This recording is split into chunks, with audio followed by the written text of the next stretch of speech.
Hello friends, कैसे हैं आप सब। I hope you all are doing well.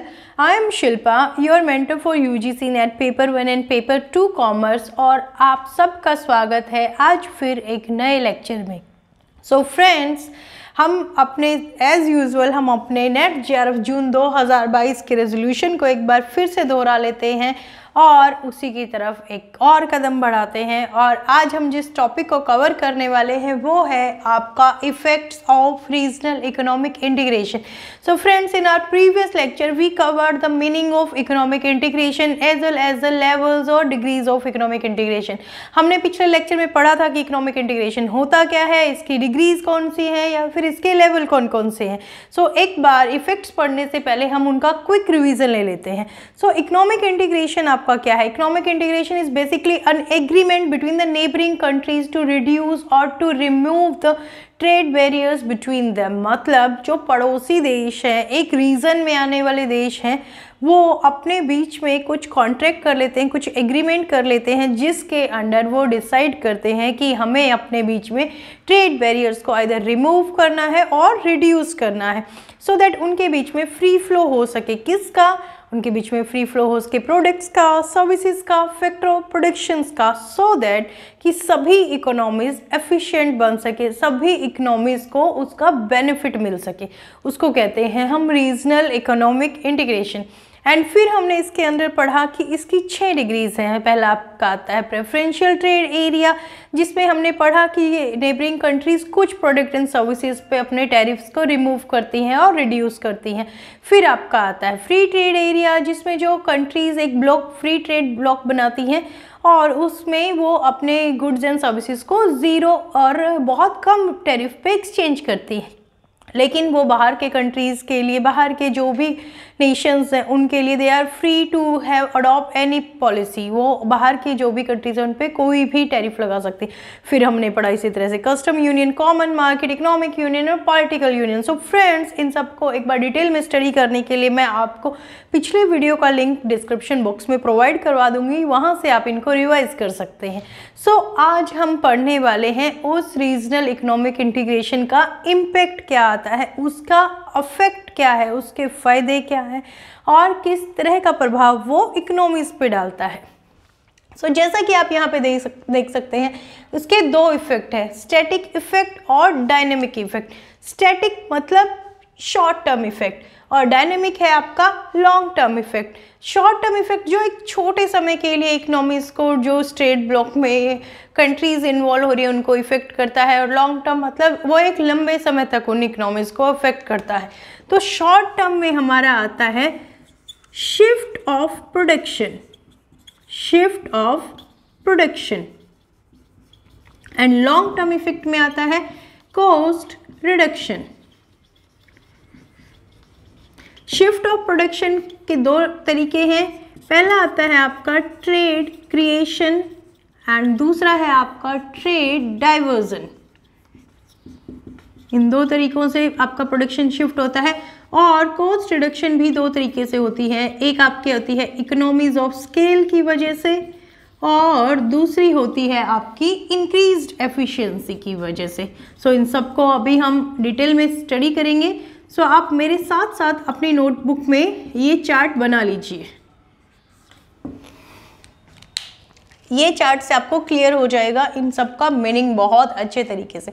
So trade creation and trade diversion are the 2 important terms जो अक्सर UGC net में पूछी जाती हैं। सो फ्रेंड्स, इनको हम एक बार ध्यान से समझेंगे कि ट्रेड क्रिएशन होता क्या है। सो trade creation means that a free trade area creates trade that would not have existed otherwise।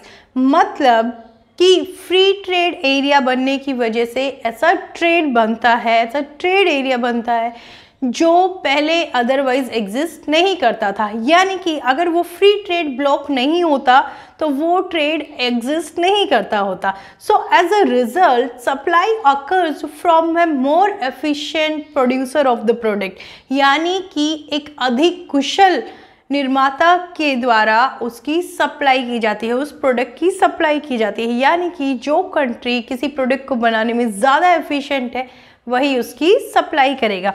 So basically trade creation is a positive term and trade diversion को हम बेसिकली नेगेटिव टर्म के रूप में use करते हैं. So this is very important to mark here. Trade creation is a positive term.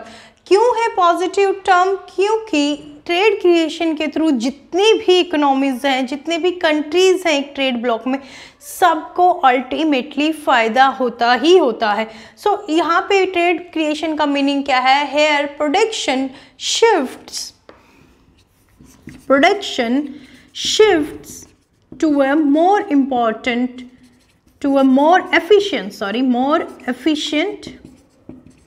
country from a less efficient country. इसको एक example के थ्रू हम समझेंगे अभी. सपोज यहाँ पे 4 कंट्रीज़ हैं. हम लोग एक एग्जाम्पल लेते हैं 4 कंट्रीज़ का.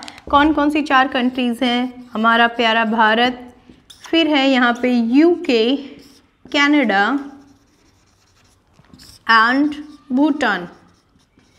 ठीक है, हम ये मान के चलते हैं कि भारत के यूके एंड कनाडा के साथ ऑलरेडी अच्छे ट्रेड रिलेशन है. सो इंडिया के यूके एंड कनाडा के साथ it has a good trade relation. So already India, UK और कनाडा के बीच में जो टैरिफ है वो मान के चलते हैं हम 10% चलता है, वाइल भूटान के केस में ऐसा नहीं है. This is just a hypothetical example friends. इस टर्म को समझने के लिए हम ये एग्जाम्पल को समझ रहे हैं. सपोज हम कोई इलेक्ट्रिक इक्विपमेंट की बात करते हैं. इलेक्ट्रिक इक्विपमेंट है, ठीक है, वो बनता है यूके में 3000 में, सॉरी ये मान के चलते हैं हम लोग 2000 में. कनाडा में वो बनता है 3000 का और भूटान में बनता है 1500 रुपये का. जब वो इंडिया में आता है तो इंडिया यूके से इंपोर्ट ड्यूटी चार्ज करता है एट द रेट 10%, कनाडा से चार्ज करता है 10% से, वाइल भूटान से चार्ज करता है 50% से. सो जब ये प्रोडक्ट इंडिया में आता है तो इंडिया को पड़ता है, यूके से ये पड़ता है 2200 का, कनाडा से ये पड़ता है 3300 का और भूटान से पड़ता है ये आपको 2250 रुपीज़ का. तो यहाँ पे देखेंगे फ्रेंड्स कि अगर इंडिया को अपना चीपेस्ट प्रोडक्ट अकर करना है तो वो अपना ऑर्डर किसको देगा? वो अपना ऑर्डर देगा यूके को. क्योंकि अगर इनके बीच में कोई ट्रेड ब्लॉक नहीं है तो आप देखेंगे कि यूके से जो प्रोडक्ट इंडिया को मिल रहा है, हम ये मान के चलेंगे कि ये इलेक्ट्रिक इक्विपमेंट सेम है, ठीक है, इसकी quality all other features are same. तो यूके से अगर हमें सेम चीज़ पड़ रही 2200 की और भूटान से पड़ रही 2250 की तो definitely we will go with the UK. हम अपने प्रोडक्शन का ऑर्डर देंगे यूके को. नाउ भूटान क्या ऑफर लेके आता है कि चलो हम मिलके एक ट्रेड ब्लॉक बना लेते हैं और India, UK, Canada and Bhutan ये चारों मिलके एक ट्रेड ब्लॉक बना लेते हैं. This is the trade bloc. So अब क्या होगा? आपको पता है, आपने प्रीवियस लेक्चर में स्टडी किया है कि जब कोई ट्रेड ब्लॉक बनता है या फ्री ट्रेड एरिया बनता है, ये बना लेते हैं फ्री ट्रेड एरिया, तो उनके बीच में टैरिफ रेट्स इधर बहुत कम होते हैं या ज़ीरो होते हैं. तो इस केस में हम मान के चलते हैं कि इनके बीच में टैरिफ का रेट 0 है. सो जो यूके का प्रोडक्ट है वो इंडिया को अब सेम रेंज पे आएगा, जो यूके की कॉस्ट है कनाडा का प्रोडक्ट भी सेम रेंज पे आएगा और भूटान का भी सेम रेंज पे. तो अब आप क्या देखते हैं?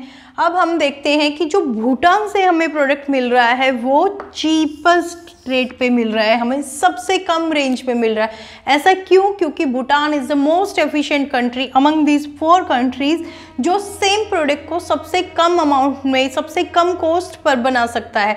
सो सारी कंट्रीज़ क्या करेंगी? अपने प्रोडक्शन का ऑर्डर देंगी भूटान को कि भाई भूटान आप इस इलेक्ट्रिक इक्विपमेंट का प्रोडक्शन पे फोकस कीजिए क्योंकि आप इसको हमसे कम दाम में बना सकते हैं. क्योंकि ये प्रोडक्ट पड़ेगा यूके को भी 1500 रुपये में, कनाडा को भी 1500 रुपये में, तो वो उसका मैन्युफैक्चर क्यों करेंगी? वो अपना ऑर्डर देंगी भूटान को और भूटान सभी कंट्रीज़ के लिए उस इलेक्ट्रिक इक्विपमेंट को प्रोड्यूस करेगा. नाउ आप देख सकते हैं कि यहाँ पे जो प्रोडक्शन पहले यूके के पास था, ट्रेड ब्लॉक बनने की वजह से, रीजनल इकोनॉमिक इंटीग्रेशन होने की वजह से अब वो चला गया है मोस्ट एफिशिएंट कंट्री के पास. Here Bhutan is the most efficient country, most efficient country जो अभी उस इलेक्ट्रिक इक्विपमेंट का प्रोडक्शन करेगा।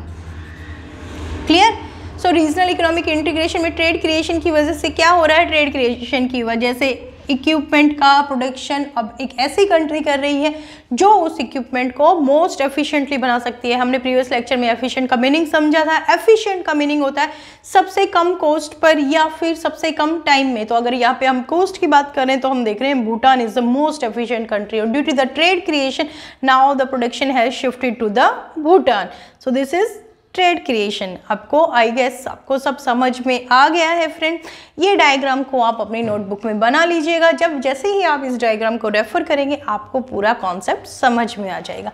Next comes your trade diversion. Trade diversion क्या है? Trade diversion is the term where production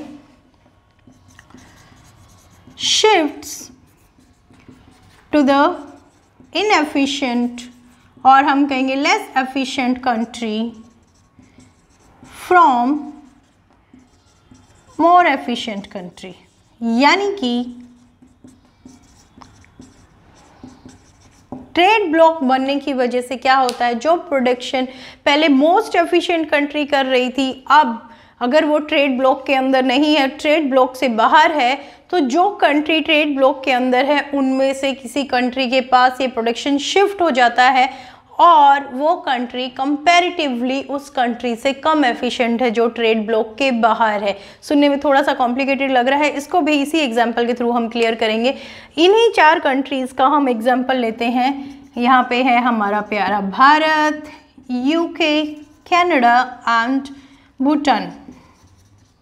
ठीक है, यही इक्विपमेंट है जो यूके प्रोड्यूस कर रहा है 2000 में, कनाडा प्रोड्यूस कर रहा है 3000 में और भूटान प्रोड्यूस कर रहा है 1500 में। इंडिया के किसी के साथ कोई मोस्ट फेवर्ड नेशन का टैग उसने किसी को नहीं दिया, वो सबसे सेम इंपोर्ट ड्यूटी चार्ज कर रहा है।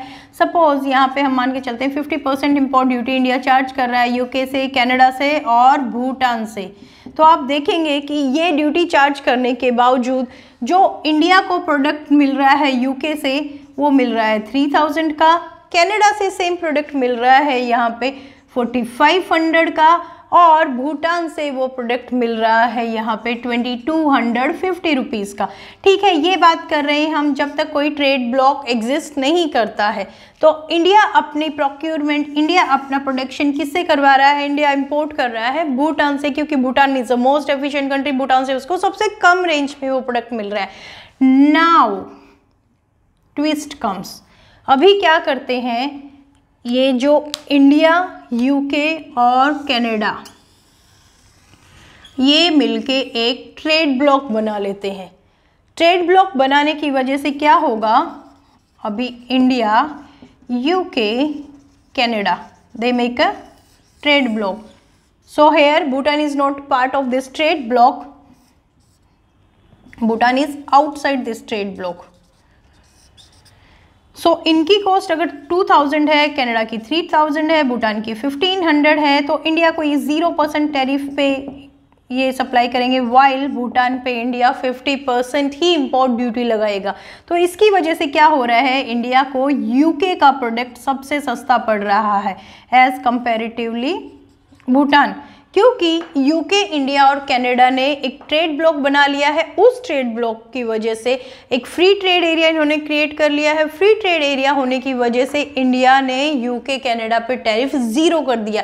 टैरिफ 0 होने की वजह से यूके का प्रोडक्ट कंपैरेटिवली इंडिया को सस्ता जा रहा है और इंडिया अपना सारा प्रोडक्शन शिफ्ट कर देता है यूके पर, यानी कि इंडिया अभी अपना सारा माल यूके से इंपोर्ट कर रहा है। तो आप देख रहे हैं फ्रेंड, ऑल दो Bhutan is the most efficient country जो यहाँ पे इस प्रोडक्ट को 1500 में प्रोड्यूस कर पा रहा है, लेकिन एक ट्रेड ब्लॉक बनने की वजह से और भूटान उससे बाहर होने की वजह से इंडिया प्रेफरेंस दे रहा है यूके को। So this is the trade diversion here, the production shift to the inefficient और less efficient country from the more efficient country. आप देखेंगे यहाँ पे पहले जो भूटान के पास प्रोडक्शन था यहाँ पे जो भूटान के पास प्रोडक्शन था अब वो है यूके के पास। सो ये क्या हुआ, ये हुआ आपका ट्रेड डाइवर्जन। इसीलिए हम कहते हैं trade diversion is a negative term, क्योंकि मोस्ट ऑफ द केस में ऐसा ही होता है कि ट्रेड डाइवर्जन की वजह से इकोनॉमीज को ज़्यादा फायदा नहीं होता है, मोस्ट ऑफ द टाइम नुकसान होता है। क्योंकि अगर भूटान के साथ भी इसका फ्री ट्रेड ब्लॉक होता या फिर कोई फ्री ट्रेड ब्लॉक नहीं होता, फ्री ट्रेड एरिया नहीं होता, तो इंडिया को वो प्रोडक्ट भूटान से प्रोक्यूर करना होता, तो इसकी वजह से भूटान की इकोनॉमी भी ग्रो करती है और इंडिया की इकोनॉमी भी। लेकिन अब फ्री ट्रेड एरिया बनाने की वजह से वो प्रोडक्ट इंडिया यूके से इंपोर्ट कर रहा है। सो this is the example of trade diversion. Friends, अभी तक हमने समझा कि रीजनल इकोनॉमिक इंटीग्रेशन के क्या इफेक्ट होते हैं। इसके दो तरह के इफेक्ट है, हमने देखा स्टैटिक और डायनेमिक। स्टैटिक मतलब शॉर्ट टर्म, तो इसको हम कैसे याद रखेंगे, S for static, S for short term और S for shift of production. ठीक है, सो ट्रिपल S यहाँ पे आ रहा है। This is the one side effect. और दूसरा इफेक्ट ऑब्वियसली इसका अपोजिट है जो है dynamic effect, long term and cost reduction. So अभी तक हम कवर कर चुके हैं इसके शॉर्ट टर्म इफेक्ट को, जो है आपका शिफ्ट ऑफ प्रोडक्शन। उसमें हमने समझा ट्रेड क्रिएशन क्या है, ट्रेड डाइवर्जन क्या है। ट्रेड क्रिएशन में क्या हो रहा है कि आपका प्रोडक्शन एक ऐसी इकोनॉमी को शिफ्ट हो रहा है, ऐसी कंट्री को शिफ्ट हो रहा है जो उस प्रोडक्शन को एक बहुत कम दाम में बहुत एफिशिएंटली कर सकती है। और वाइल ट्रेड डाइवर्जन में क्या हो रहा है कि free trade area, free trade block बनने की वजह से, रीजनल इकोनॉमिक इंटीग्रेशन होने की वजह से प्रोडक्शन शिफ्ट हो रहा है एक ऐसी इकोनॉमी से जो कंपैरेटिवली लेस एफिशिएंट है या फिर इनएफिशिएंट है। सो आई होप आपको इसका मीनिंग क्लियर हो गया होगा, क्योंकि these are the very important terms जो अक्सर नेट में पूछी ही जाती हैं। So friends, now coming to the next part, that is the long term effect. Long term मतलब जो लंबे टाइम तक इकोनॉमिक्स को इफेक्ट करने वाला है। उसमें आपका आता है कॉस्ट रिडक्शन। कॉस्ट किस चीज़ की रिड्यूस होती है, कॉस्ट यहाँ पे रिड्यूस हो रही है प्रोडक्शन की। प्रोडक्शन की कॉस्ट को कैसे रिड्यूस कर रहे हैं ये लोग, तो उसके दो तरीके यहाँ पे इन्होंने बताए हैं। First is economies of scale, दूसरा है आपका increase efficiency. Economies of scale क्या है, इसको हमने पहले भी डिस्कस किया है। व्हेन पर यूनिट कॉस्ट आपकी कम होने लगते हैं, यानी कि per unit cost of the production get reduced due to the large level of the production. आप देखेंगे कि रीजनल इकोनॉमिक इंटीग्रेशन हो रहा है, एक ब्लॉक बन रहा है जिसमें बहुत सारी कंट्रीज हैं।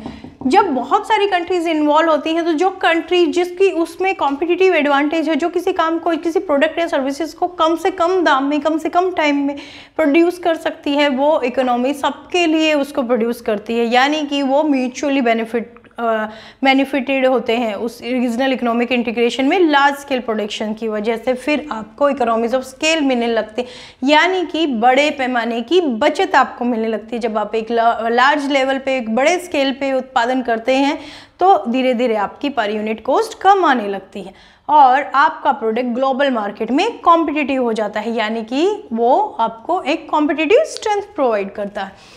सेकेंड है आपका इंक्रीज एफिशिएंसी। इंक्रीज एफिशिएंसी किससे होती है एफिशिएंसी इंक्रीज, जब आपका कंपटीशन बढ़ता है।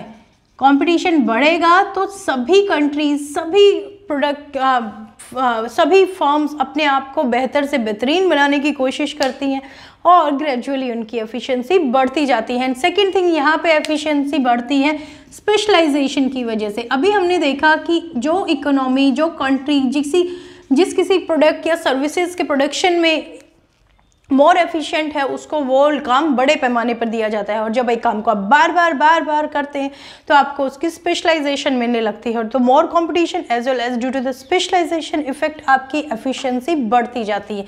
और फ्रेंड्स, इसी के साथ हमारा ये टॉपिक कंप्लीट हो जाता है।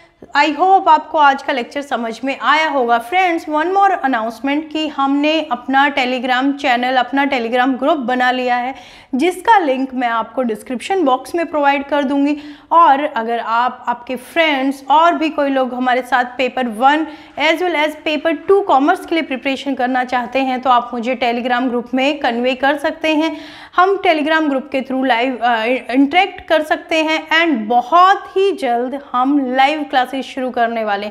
सो फ्रेंड्स, जल्दी से जल्दी, अगर आपने अभी तक चैनल को सब्सक्राइब नहीं किया है तो सब्सक्राइब कीजिए। अगर आपको वीडियो पसंद आया तो लाइक कीजिए, और अगर आपकी कोई क्वेरी है तो please post that in the comment box. And friends, आपके अगर कुछ सजेशंस भी हैं, so we are all open up for your suggestion. Keep interacting, keep supporting us, stay focused, stay blessed. Have a nice day. Thank you for watching video.